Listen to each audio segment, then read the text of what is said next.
Hi, my name is Alex White. I'm a 13-year-old wildlife photographer from Oxfordshire. I've been blogging about the wildlife on my local patch since 2013. I'm passionate about British wildlife, especially showing people how accessible nature is and how easy it is to find awesome wildlife on their own doorstep. Nature is extremely important to me. It is a huge part of my life and it's my way of feeling connected to the world around me. I can watch the seasons change over Oxfordshire, and within those seasons I notice different comings and goings of different animals, plants and birds. Nature is my escape from a world that's become dominated by electronic devices. From the pressures of teenage life, it is my way of chilling out after a day at school. For my generation, there are lots of pressures, as young people have stress from schoolwork, teachers, parents and exams.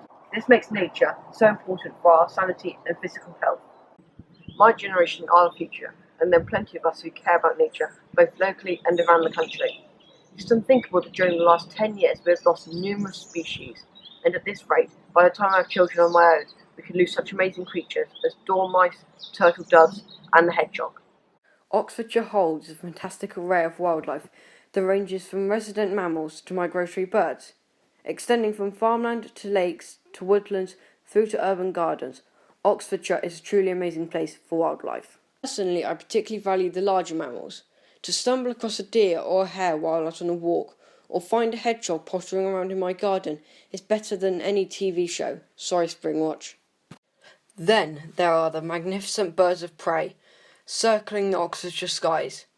From the success story of the red kite to the visitors such as the hobby or the short-eared owl, but my overall favourite species has to be the badger. Nature in the UK is faring worse than many other countries, with 56% of species in decline, and along with the rest of the UK, nature in Oxfordshire is under threat.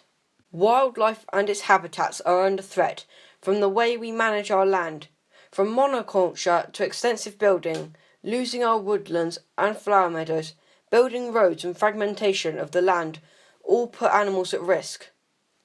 While we have to eat and have to have somewhere to live, there has to be consideration for the fellow creatures that we share our land with. During my time of being interested in wildlife, I've become concerned about two species in particular.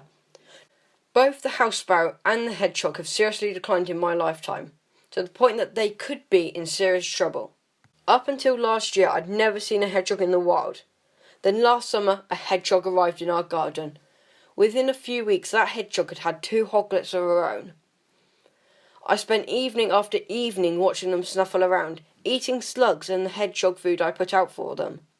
Each night they would come back for the water I left out. It would be such a shame to see such an iconic native creature disappear from Oxfordshire and the rest of the UK. Each and every one of us can do something, no matter how small, to help nature and the environment. On an individual level, we can do small things such as leaving out fresh water. We can create hedgehog highways throughout our gardens. To us, these things may be small, but to wildlife it could be a matter of life or death. There are some fantastic examples out there of nature-friendly methods, from wildlife corridors to sustainable farming schemes, environment-friendly buildings and green homes to the reduction of localised extinct animals. Similar to the success story of the red kite, I'd like to see much more education on nature in schools. How can we care about something we know nothing about and therefore have no connection to? I'd like to see all MPs of every party pledge for the environment, and overall, no matter whether you are an individual or a head of a multi-million-pound company, an MP or a planning officer, I'd like to ask you to have a little more consideration for nature. We only get one chance at this. Hopefully it's not too late to change the state of nature to a positive.